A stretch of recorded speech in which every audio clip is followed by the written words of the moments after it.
Ribeira incrementa este ano a súa oferta de obradoiros de Nadal cun total de 4 disciplinas. Serán arte floral, cerámica, decoración de caixas de madeira e de botes de Nadal. Imos a comezar cos obradoiros, o prazo de inscripción vai a comezar o xoves 23, tamén, como dixen antes, na Casa da Mocidade, vai a encargarse Mario diso, son gratuitos para todo o mundo, e vamos a comezar o 2 de decembro con obradoiros de agasallos de Nadal feitos con cerámica. Comeza tan cedo porque precisamente as rapazas que van a levar a cabo o obradoiro pois logo procederán ao secado e forneado deses produtos.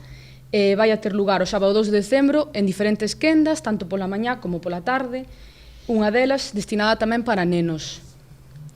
Imos a continuar tamén na Casa da Xuventude con obradoiros de decoración de caixas de madeira, que vai a ser de 16 anos en diante, dedicado a ese tipo de persoas de 16 anos en diante, e vai a ter lugar o sábado 16 de decembro, tanto ao longo de toda a tarde, dende as 5 da tarde ata as 8:30 tamén, en 2 quendas.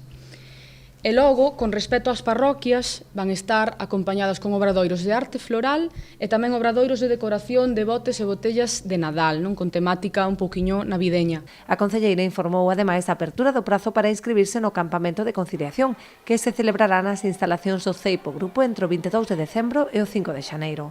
Os interesados poden solicitar praza a partir deste luns, ben vía telemática ou de xeito presencial na Casa da Xuventude, en horario de 9 a 2. O campamento vai a comezar xa o prazo de inscripción a partir do vindeiro luns día 20, vai estar destinado a nenos e nenas nados dende 2014 ata 2020, escolarizados e sen cueiro, e vai se celebrar no grupo escolar, vai ter lugar o campamento de Nadal.